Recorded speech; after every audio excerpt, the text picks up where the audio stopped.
Former New York City Mayor Bill de Blasio made a big announcement yesterday. He officially dropped out of the race for New York's newly redrawn 10th congressional district, which covers Lower Manhattan and parts of Brooklyn. Now, de Blasio made the announcement on social media, saying it had become clear that the people of the district are looking for another option.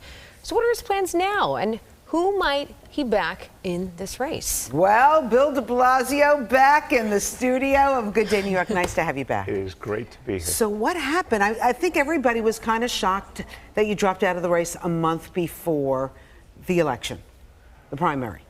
You know, you got to be honest when you're hearing feedback and seeing facts that just tell you it's not working. And, you know, I got to tell you, I love the neighborhood I live in. I love this whole area because this is where I got started. You know, my kids were born in Methodist Hospital in Brooklyn. They went to public schools in the community. Charlene and I have been in the neighborhood for 30 years. And it was really great to go back to the roots, you know, to go back and connect with people in the neighborhood, because when you're mayor, you're in a bubble. It's not a good, humanly, it's not a good thing. It was really great. Just be out in the streets, talking to people, out in front of schools, talking to parents. I loved it. But I saw enough, you know, both in the conversations and in the polls we got and all, it was just clear people want something else. And that's okay. You know what? You realize at a certain point, you know, maybe it's time to move on. My mom used to always say, may she rest in peace, she would always say, leave them laughing. And there's a point in life where you say, okay, I did my thing. I hope I contributed something. I'm going to find some other way to serve. But this time, you know, this particular phase of life is over. So what does that mean? Are you giving up politics like 100%? Do you have a job that you want to announce here on Good Day New York? If I had a job, this would be the place to announce it. No, this just happened, obviously. So I want to continue in public service. Look, there's all sorts of ways to serve. There's great nonprofits out there. Sometimes there's different roles, appointed roles in government, whatever it is. I don't have anything to announce. But you don't today. have anything right now on the table. No, but what I came to the conclusion, when you know something's not working, you know, every campaign is almost like a startup. And some of them work. You know, as you remember, in 2013, I was way back in the pack for most of that election, and we had faith it was going to work. It did. But this one, I could just feel it wasn't working. It was unfortunate. I had a lot of great people who were helping me, and I really appreciated them, and volunteers and staff, but it was just not right to say to people, let's keep going when it wasn't working. But there's lots of other ways to serve. And you know, I love this city. I got to tell you, I love this city always, but during COVID, if it's possible to love it more, the way New Yorkers fought through COVID, the way people, the perseverance, the strength, but also the way people helped each other. I mean, this city, people should be so proud. We were the epicenter, and yet we fought back. We became one of the safest places in the country in terms of fighting COVID. And people were there for each other. And I just feel love for the people of this city. I feel a little emotional for you because, I mean, you served the last 8 years, and of course you were in, you know, the city government, public advocate, and city council. I mean, how did you and Charlene come to the decision? Well, Charlene is, you know, did she tell you to still stay in it, or did she tell? No. Charlene is a very smart, mature person, and we just looked at the facts. We said this is not working. Yeah. All right. So, who are you going to throw your support? No, I haven't decided yet. You don't have anybody that you like? There's actually a lot of good candidates, but I haven't decided. I mean, this is... Well, when you do decide, you got to come back and at least announce it here. That's right. This is the only place. Yeah. That's the only place. We're holding you to that. I do got to ask, though, when you say it wasn't working, why do you think it wasn't working? Because out of all the candidates, you had the most name recognition. So where do you think it fell short? And I'll tell you, that was a true statement. I had represented all of the neighborhoods in this district, and I'm proud. You know, people would come up to me on the streets, and the streets felt great. You know, I was talking to people all the time. Parents would say, thank you for pre-K, our kid had a great experience. Or people would say, you know, I got vaccinated, thank you, or thank you for keeping schools open. I thought, okay, this is great. But then, you know, when we looked at all these polls that came out, they were saying something I thought was pretty clear, which is that at a certain point, people just need a break from someone that has served them, someone that's been in their lives. It's been a very tough time these last few years. I don't actually blame anyone who says, I don't want anything to do with folks who are around. I want someone new. I want a fresh face. I want a new start. And I think that's part of what it was. I mean, I made mistakes too. I was trying to be really honest in the video. What? You? Come on now. Thank you. I know it's hard to believe. No, I mean, you know what's interesting? When you're in City Hall, it's like a super tanker, going through the ocean. You're just constantly. It's the next thing. But when you get out, you start to reflect. For me, at least. What do you think your biggest mistake was? I think I didn't communicate well. What about crime? Because obviously there are a lot of people. I will say. Wait, I was starting to answer the first one. Okay, sorry. Hold on. I'm going to stop. We're having our Italian moment over here. Okay. I think the central problem was I forgot how important it was, and this is on me. First of all, you have to bring people into your life. They have to see you as a human being. You have to connect on a very human level. I think I should have been out in the neighborhoods more. I think I should have done a better job telling people where I was trying to take them. I think in the beginning of the administration with pre-K, with paid sick leave, a lot of things, we did a pretty decent job saying this is what we're trying to do to change the city. I think during COVID, we got to a good point where saying this is how we're going to get out of this. But I think in the years in between, I did not do such a good job. But crime, you always ask about it rightfully. It's on everyone's mind. Well, because we have a gun problem, violence, but I want to this is a moment because I've been reflecting. Yeah. I want to share this with you. The people of this city and the NYPD, in the years before COVID, which was I really want us to remember this. COVID was this massive jolt, like nothing we've ever seen before. But from the years before COVID, 2014 to 2019, crime went down for 6 years.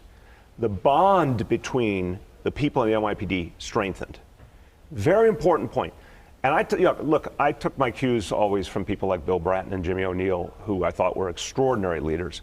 And in those years, they led us. And what they always said was, the police cannot succeed without the community.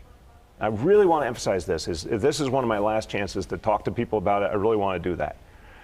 Police alone can't solve the problem, and police want the support of the community, and the community wants to have a relationship with the police, and that got very hard during COVID. But it will come back. This was the safest big city in America before COVID. This is a city that came out of the bad old days of the 80s, 90s, came roaring back, fought against crime. We've shown we can do it. We're going to do it again. But it begins and ends with creating mutual respect between police and community. But the police have to have the respect, and they have to know that, their mayor and their community has their backs as well. And I think that was maybe the rift that we experienced during the past couple of years.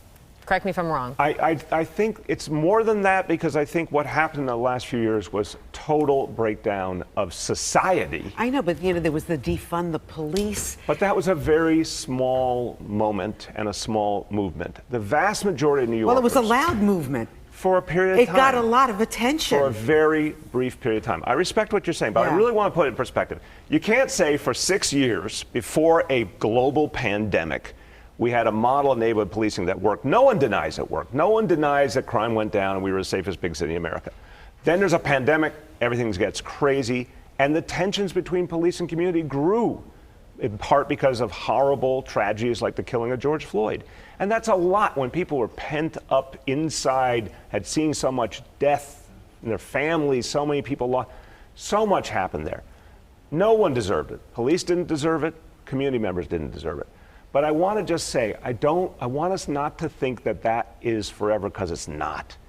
What the truth is in New York City is the vast, vast majority of people want to work with their police officers. They want a relationship. And one of the things we found during neighborhood policing, police officers would give community members their cell number, their email. They'd start to have a personal, it was like, hi, good morning, Bianca. Good morning, Rosanna. It wasn't just, here's a guy in blue I'll never see again. And vice versa. The police got to know members of the community. Good morning, Mrs. Smith. Good morning, Mr. Jones. And people started to work together. And then what the police would tell me is they get information. Someone would say, hey, you need to go look down the street. There's a guy with a gun there. And the police can't be everywhere. They have the community on their side. Everything's possible. That's how we get safer, and we will do it again. I'm absolutely convinced. So how's Mayor Adams doing with crime right now? I think he's got the right broader direction, and I think he's got an extraordinary personal history that's going to allow him to do things that will help us come out of this. I really believe it. But I think what's important is, first of all, I say sympathy with him at this point. 6 months is not a long time, so we can't expect miracles after a global pandemic. But second, what I learned, and I did not communicate well enough, Communicate a specific vision. We did it with, for example, pre-K. This is a good example. We said, we're going to do it. We're going to do it on this timeline. This is what it's going to mean for your family. And it worked. I think he will do better as he starts to articulate, here's my plan, here's my timeline, here's my goals. Well, that will help. When is enough time to know that that plan isn't working? Because you said 6 months isn't enough time. So you give it a year and you say, hey, I got to pivot because this plan isn't working. It's a great question, Bianca. I think it really depends on the magnitude of what you're trying to do. I mean, there's some things that you say it's going to take a year, but it really takes 2 years, but it still gets you there. That's great. There's other things, you're right. After a year, you have to be able to say, just as I did with this congressional campaign, sometimes you got to say, pull the plug, it's not working. I think on something the magnitude of crime, we had a model. Neighborhood policing worked. Crime went down consistently, with fewer arrests, by the way, with less incarceration. Crime went down. We had this horrible dislocation. Now, here's what I think we need to do. And we had bail reform as well. Well, yes, but I think even more important, honestly, the court system being shut down, the prosecutors not being aggressive enough on gun crimes. I think those are actually more important even than the problems with the bail reform law. The bail reform law got fixed in many ways over 2 different sessions in Albany. So the bail reform law is much stronger and better than what it was originally. But here's the thing. Prosecutors got to do their job. They got to now get into a more aggressive place. Courts have to get that whole backlog done. When there's consequences for crime, everyone will act differently. Yeah. So it's a lot of pieces. I would say, I don't have all the information Mayor Adams does, but I think what you do is put that plan in place, evaluate it at the end of the year. If it's mainly working, stick with it. If it's not, make the adjustments. But I think he needs and deserves help from the federal government, from the state government. Where is the federal government cutting off the flow of guns? This is not about one administration or other. This is a bigger problem. Federal government really needs to, especially after Uvalde and all these tragedies, do a better job of keeping these guns that come up from the South out of New York City. I mean, I really would love to see much more screening and all of the entrances in New York City to stop the guns coming in. I think you probably want to see your name somewhere, maybe left behind after your tenure, whether it be, on an airport, a building. No. You got to leave your name and your mark somewhere. I don't see it Where that would way. it be? No, first of all, I don't see it that way because you're not supposed to do this work to get your name on something, honestly. My heart is that every child I meet who went to pre-K, every parent who tells me their child blossomed going to pre-K, that's all the... Maybe a pre-K school? That'd be lovely. Okay. But Bill de Blasio, pre-K in Park Slope. Whatever. I don't think it that way. That's very sweet. But no, the people who, the greats, there's a reason every mayor should start with one assumption. They will never be as great as Fiorello LaGuardia. That's how I feel in my heart. When I was growing up, my family just idolized LaGuardia. Everyone, the older generations would talk about him. And they talked about him so often it felt like there was another seat at the dining room table for Fiorello LaGuardia. I always knew he was someone to try to emulate, but I'd never be able to do anything as great as him. And I think there's got to be some modesty. He deserves his name on airport. The rest of us, let's just do our job, do the best we can. Well, we appreciate you coming on Good Day New York, and I'm sure you have something up your sleeve you're not telling us what you're going to do next. My What sleeves. you're going to do next. No, You're but he said- holding Go back ahead, he for said my us. sleeves. He said he was going to let us know. Let me see what's Let's in see what's there. Yeah, well, you said you're going to let us know, though. When you find out what you're going to do, you're going to let us know. I will. And look, I really want to keep serving the people of this city. I believe in this city more than ever. I want to just leave with this point. If you ever doubted New York City, look at what we did in these last few years.